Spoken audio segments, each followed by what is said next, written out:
ఓం శ్రీ గురుభ్యో నమః. ఆగస్టు మాసంలో ద్వాదశ రాశుల యొక్క ఫలితాలు ఏ విధంగా ఉన్నాయో తెలుసుకుందాం.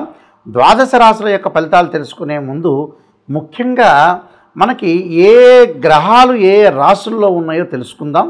శుక్ర గురువులు మిథున రాశిలో సంచారం చేయటం, ఆగస్టు 21వ తారీఖున మరి శుక్రుడు కర్కాటక రాశిలోకి సంచారం చేయటం, అలానే రవి బుధులు కర్కాటక రాశిలోకి సంచారం చేయటం, అలానే ఆగస్టు ద్వితీయార్థంలో రవి సింహరాశిలోకి సంచారం చేయటం, అలానే సింహంలో కేతువు, కన్యలో కుజుడి యొక్క సంచారం, అలానే రాహు కుంభరాశిలోను, అలానే మనకి 137 రోజుల పాటు శని వక్రగతిలో ఉంటాడు.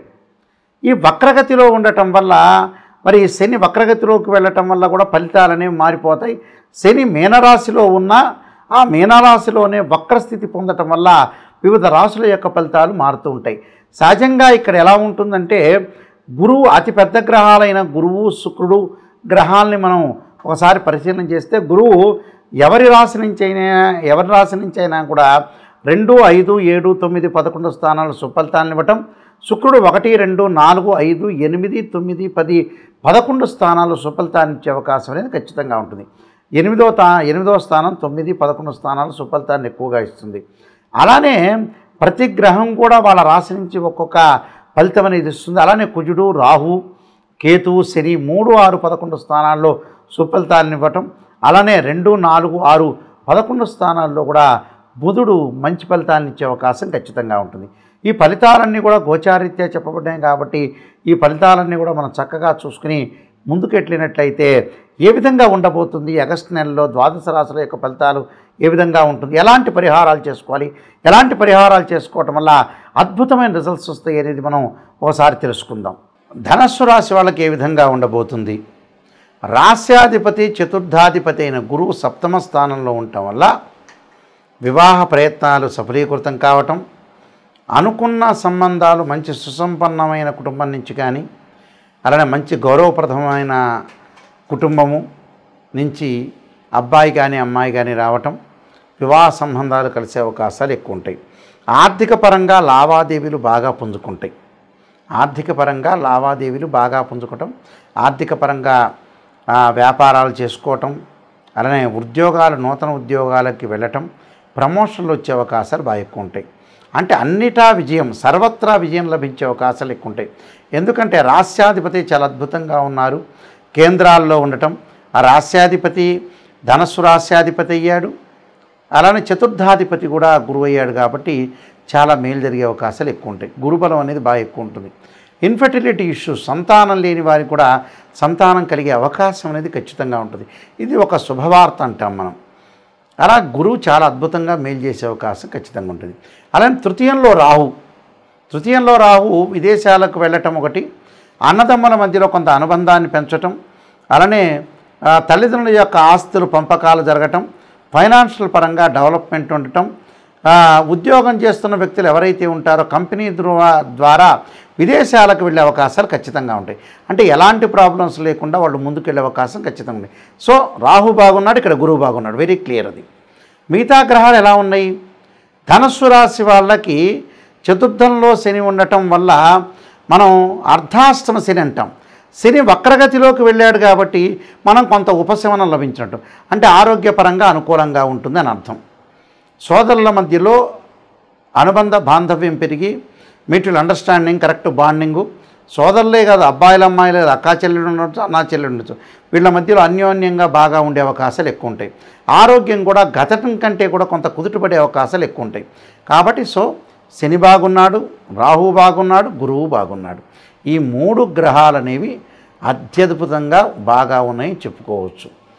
అలానే మిగతా గ్రహాల యొక్క విషయాన్ని మనం చూసుకునేటట్టయితే 7వ శుక్రుడు కొద్దిగా మేలు చేస్తాడు, పరిపూర్ణంగా మేలు చేయటం కాదు. ఏదో బంగారు ఆభరణాలు, లగ్జరీగా ప్రవర్తన చేయాలి, లగ్జరీగా ఉండాలనుకుంటారు కానీ కొంత ఆలస్యం జరిగే అవకాశాలు ఎక్కువ ఉంటాయి.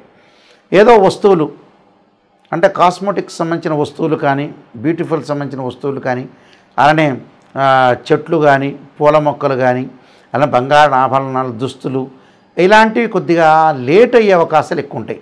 సమయాభావం పట్టే అవకాశాలు ఎక్కువ ఉంటాయి. కాబట్టి కొంత ఆందోళన చెందకుండా ఉండటం చాలా మంచిది. దాని తర్వాత అష్టమంలో రవి యొక్క సంచారం. భాగ్యాధిపతి అయిన రవి అష్టమంలో ఉండటం వల్ల ఎలాంటి పెద్ద ఇబ్బందులు లేవు, ఆందోళన చెందాల్సిన పని లేదు. ఉద్యోగంలో కొద్దిగా సమస్యలు, చిన్న చిన్న సమస్యలు వస్తాయి. త్వరితగతిన అవన్నీ కూడా పరిష్కార మార్గదిశలో ఉంటాయి, పరిష్కారం అయిపోతాయి, ఏం ప్రాబ్లం లేదు. ఉద్యోగపరంగా చిన్న చిన్న విషయాల్లో కొంత ఆందోళన చెందాల్సిన పనేమీ లేదు. దాని తర్వాత సప్తమాధిపతి దశమాధిపతి అయిన బుధుడు అష్టమంలో ఉన్నాడు. ఈ అష్టమంలో ఉండటం వల్ల ఏం జరుగుతుంది అనంటే, వ్యాపారం అనేది చెయ్యొచ్చు, కానీ ఇన్వెస్ట్మెంట్ అనేది తక్కువ చేయాలి. అలానే ఇన్వెస్ట్మెంట్తో పాటు భాగస్వామ్య వ్యాపారం ఎవరైతే ఉంటారో తన కొలీగ్స్ కానీ పార్ట్నర్షిప్ వాళ్ళతో మనకు కొంత జాగ్రత్తగా ఉండాలి. తొందరపడి నమ్మటం అనేది మంచిది కాదు. మీరు ఎట్టి పరిస్థితుల్లో కూడా వాళ్ళని నమ్మకుండా ఉండటమే మంచిది. నమ్మి మనం మోసపోవటం కంటే నమ్మకం లేనట్టుగా ఎవరిని నమ్మకూడదు, నమ్మినట్టు మాత్రం నటించాలి. ఇలాంటి శ్లోకాన్ని మీరు నేను చెప్పిన విషయాన్ని గ్రహించి ముందుకెళ్ళటం మంచిది. అలానే మిగతా గ్రహాలను మనం చూసుకునేటట్లయితే కేతువు యొక్క బలం, భాగ్యస్థానంలో కేతు ఉంది. ఆధ్యాత్మిక పరంగా ఉండటం, చుట్టాలింటికి బంధువులింటికి ఎక్కువగా వెళ్ళటం జరిగే అవకాశాలు ఎక్కువ ఉంటాయి. దాని తర్వాత పంచమాధిపతి అలానే వ్యయాధిపతి దశమ స్థానంలో ఉంటున్న వృత్తిపరంగా ఇబ్బందులు ఉండవు. కానీ నేను ఇందాక చెప్పినట్టు చిన్న చిన్న విషయాల్లో కొద్దిగా ఆందోళనకరంగా ఉండే అవకాశాలు ఉంటాయి. రియల్ ఎస్టేట్ వ్యాపారాలు కానీ, భూ సంబంధమైన వ్యాపారాలు, రైతులకు కానీ, ఇలాంటి వాళ్ళకి, కెమికల్ కంపెనీలకు కానీ, డాక్టర్లకు కానీ కొన్ని చిన్న చిన్న ఇబ్బందులు కలిగే అవకాశాలు ఉంటాయి. సో కొన్ని నియమాలు పాటించాలి. గోచారం ఎప్పుడు కూడా నిజాన్ని జాతకం చెప్పించుకున్న నిజాన్ని చెప్పించుకోవాలి. నిజాన్ని చెప్పుకోలేకపోతే అనవసరమైన ఇబ్బందులు కలిగే అవకాశం మాత్రమే ఉంటుంది. ఖచ్చితంగా నిజాన్ని చెప్పుకోవాలి. నిజం చెప్పుకోకుండా అబద్ధాల మధ్యలో ఉంటే ఎవ్వడికి నష్టం ఉండదు. వాళ్ళ కుటుంబానికి వాళ్ళకి మాత్రమే నష్టం జరుగుతుంది. ఈ రాశి వాళ్ళకి బాగున్న గ్రహాలు ఖచ్చితంగా చెబుతున్నాను. గురువు బాగున్నాడు, శని వక్రస్థితిలో రావడంలో బాగున్నాడు, రాహువు బాగున్నాడు. ఈ 3 గ్రహాలు మాత్రమే బాగున్నాయి. మిగతా గ్రహాలు మిశ్రమైన చెడు ఫలితాలు వచ్చే అవకాశం ఉంటుంది. నేను చెప్పబోయే రెమెడీస్ అనేవి మీరు పాటించడం వల్ల మీకు మంచి జరిగే అవకాశం అనేది ఖచ్చితంగా ఉంటుంది. ద్వాదశ రాశుల వాళ్ళందరూ కూడా, ఈ రాశులందరూ కూడా వృత్తి, ఉద్యోగ, వ్యాపార రంగాల్లో కానీ, అలానే ఆరోగ్యం పరంగా కానీ, విద్య పరంగా కానీ, ఆలోచనల పరంగా కానీ, ప్రమాదాల పరంగా కానీ, అలానే ప్రతి విషయం కూడా ఆలస్యం కాకుండా ఉండాలి అనంటే కొన్ని రెమెడీస్ అనేవి మనం ఖచ్చితంగా ఆ నెలలో పాటించాల్సిన అవసరం అనేది ఉంటుంది. తప్పులేదు. రెమెడీస్ అనేవి ఎక్కడైతే లోపం ఉంటుందో ఆ లోపాన్ని మనం సవరణ చేసుకొని ముందుకు వెళితే మనకు మంచి జరిగే అవకాశాలు ఉంటాయి. నేను చెప్పినవన్నీ కూడా ఇవన్నీ కూడా గోచారరీత్యా చెప్పబడే ఫలితాలు అంటారు. ఎప్పుడు కూడా గోచారం అనేది బర్త్ చార్ట్తో సమానం కాదు. గోచార ఫలితాలు కూడా 20% మాత్రమే సపోర్ట్ ఉంటాయి. ఎందుకంటే మనం ఎంత కృషి చేస్తున్నా ఆవగింజంత అదృష్టం అనేది ఒకటి ఉండాలంటారు.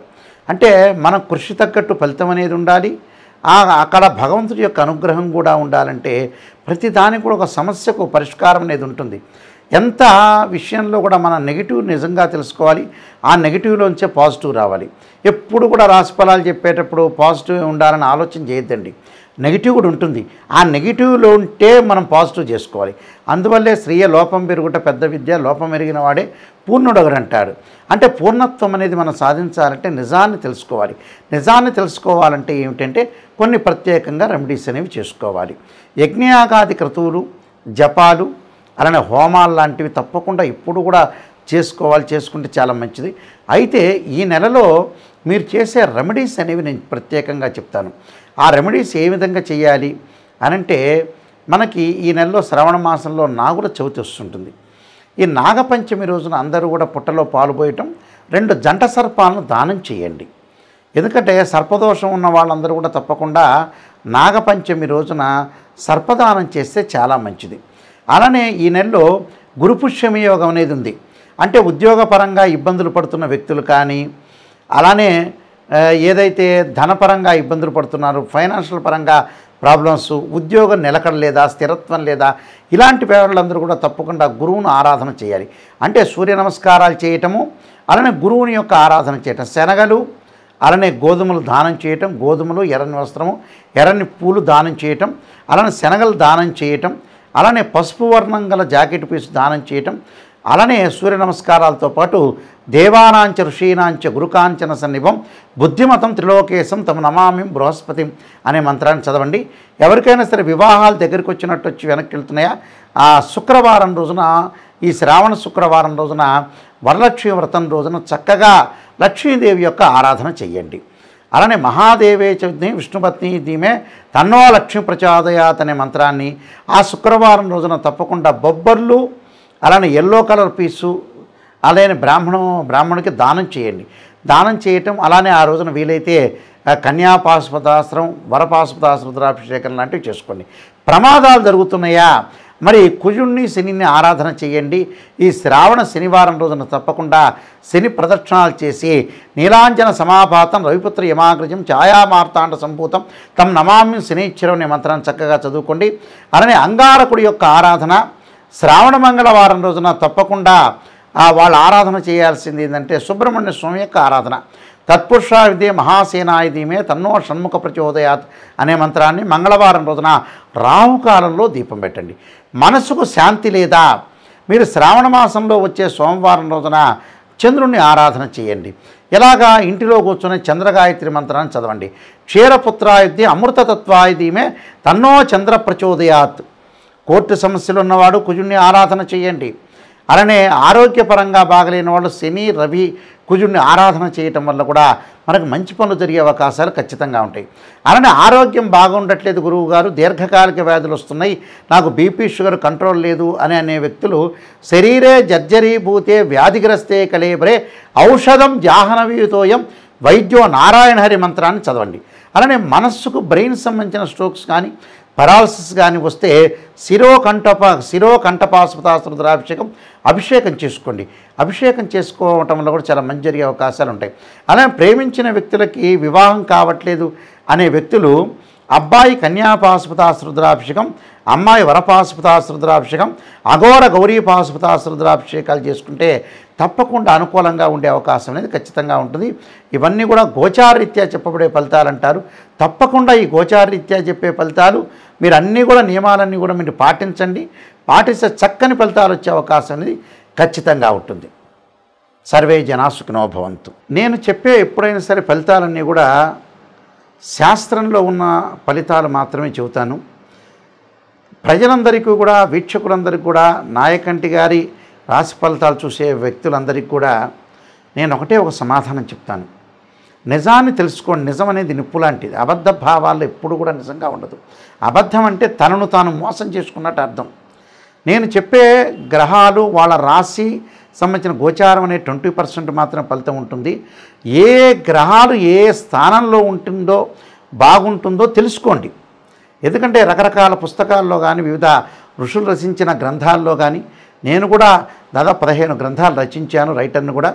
అందువల్ల గ్రహాలు ఏ పొజిషన్లో ఉంటే మన రాశి నుంచి మనం గోచారీత్యా చూసుకునేటప్పుడు ఏ రాశి ఫలితాలు ఏ గ్రహాలు బాగున్నాయో ఆ గ్రహాలు మాత్రమే మనకు బాగున్నట్టు. వేరే గ్రహాలు నేను చెప్పినవి చెడు ఫలితాన్ని ఇచ్చే గ్రహాలు చెప్తాను, ఆ గ్రహాలకి మన నివారణ మార్గాలు కూడా నేను చెప్తాను, అవి పాటించండి. నిజాన్ని తెలుసుకోండి, మీరు మోసపోవద్దండి. ప్రతి గ్రహం బాగుందంటే నేను చెప్తే బాగున్నట్టు, బాగలేదు అంటే బాగలేనట్టే. ఆ ప్రేక్షకులందరూ కూడా ఇది గమనించవలసిందిగా ప్రార్థన.